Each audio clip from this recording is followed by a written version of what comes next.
So my first question is, should these statues be removed from public places?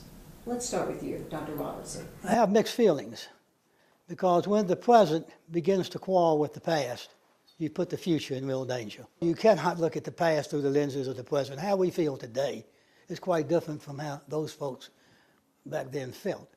In 1861, America was 70 years old. We were too young to have wisdom. Today, of course, the federal government dominates our lives, the largest employer in the country.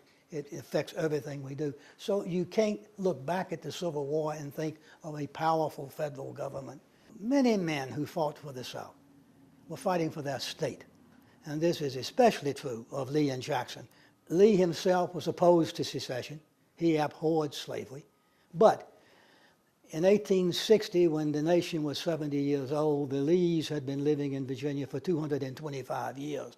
So that when Lee said, "I cannot draw my sword against my birthright," he is referring to Virginia. And we must remember as well, too, the war did not begin with slavery as an issue. Union soldiers did not march off to war in 1861 to abolish slavery. The issue was the Union.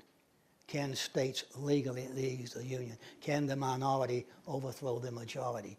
It's only in 1863, blessedly, that Lincoln makes slavery a co-point of the war. So I think you can't look at the past again through what we know today. You have to see it as they did. Secession was the issue here, and it's what drove Lee and Jackson and men of that ilk into it.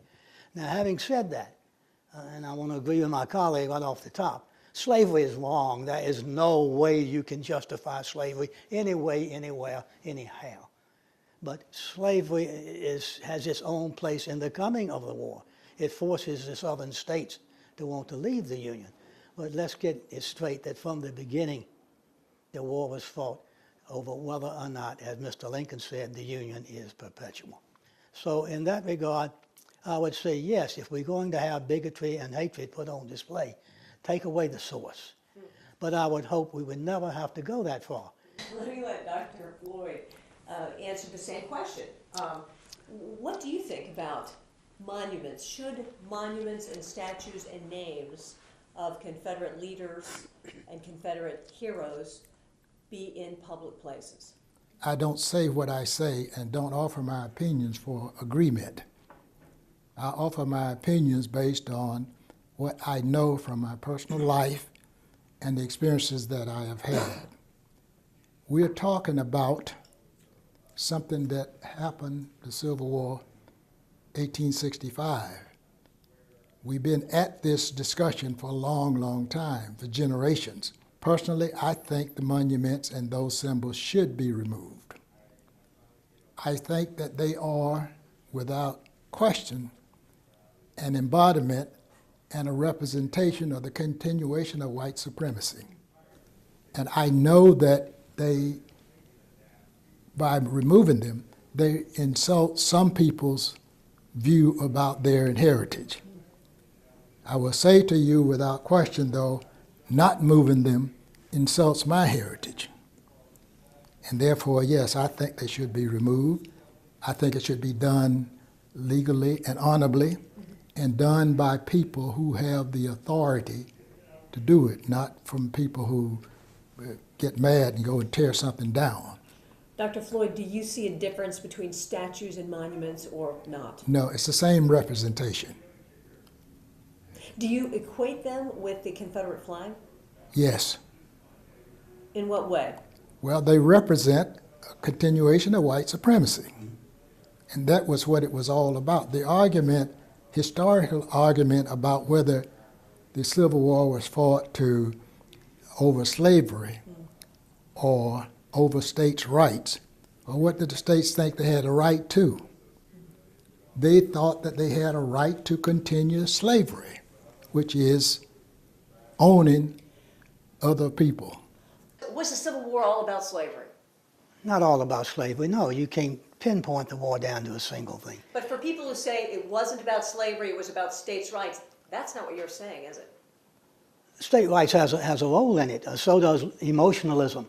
People are thinking with their mouths. They're not reasoning out things. White supremacy was not something in the 1700s and the 1800s. It was 1,000 years old. Western civilization had been dominated by white people. The well-affluent people in the 1700s and the early 1800s were there inheriting a system we know was wrong, a system they accepted because it was the norm for as long as they and their grandparents could remember.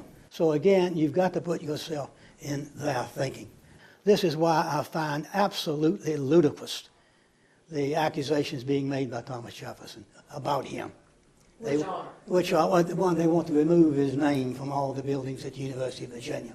They want him totally dismissed for being a slaveholder.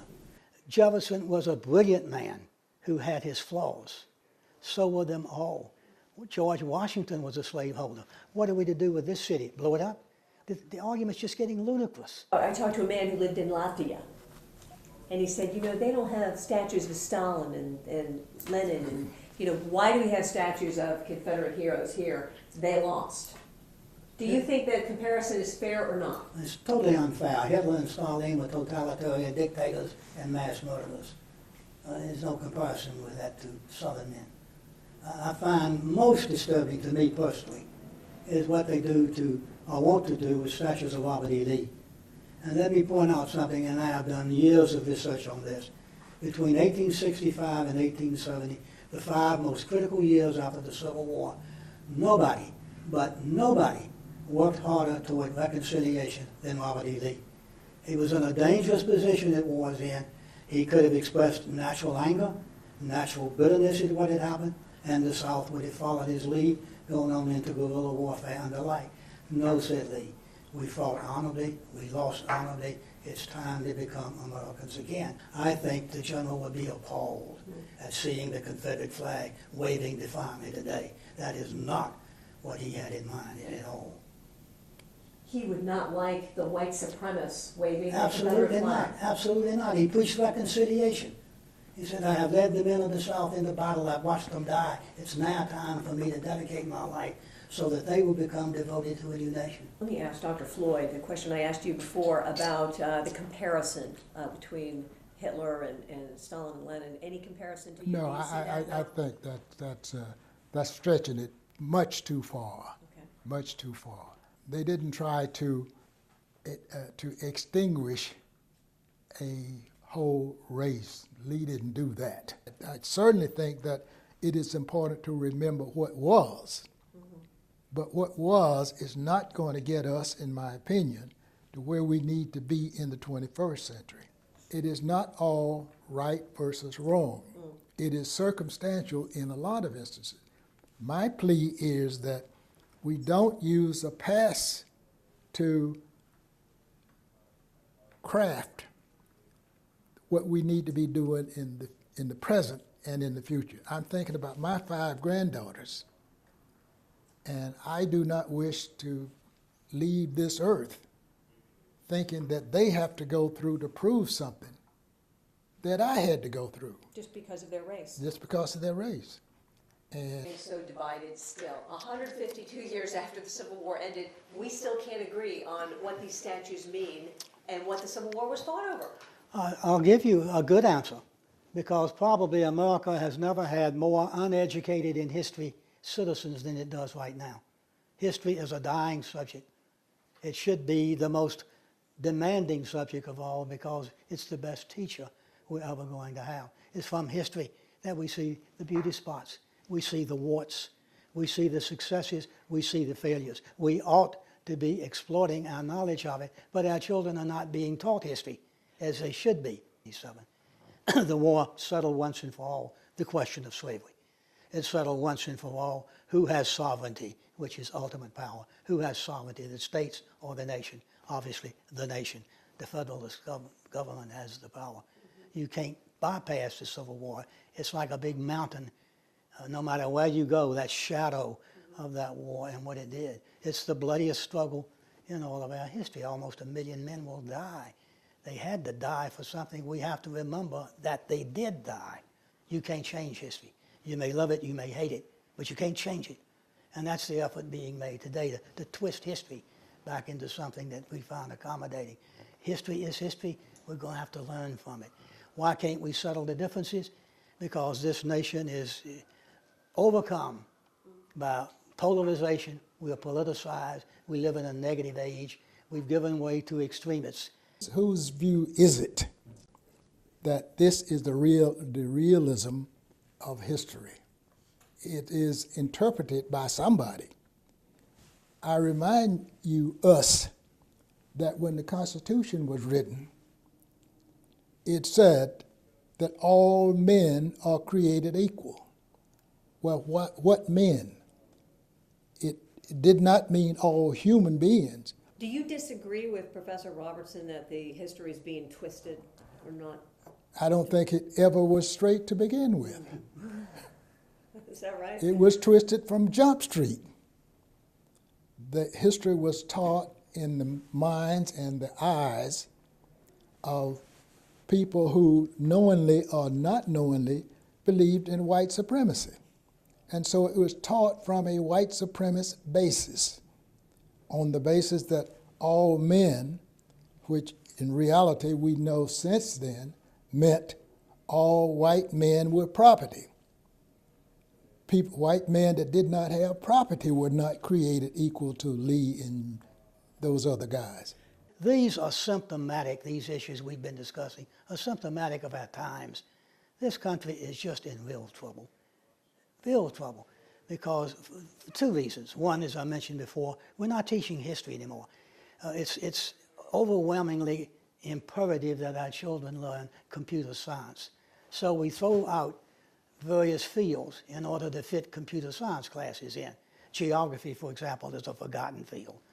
We've done that with history. So what we're producing today, in my humble opinion, are computer wizards who are culturally illiterate.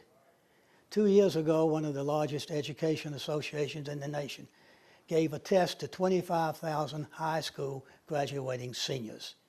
It was a simple American history test. 87% failed.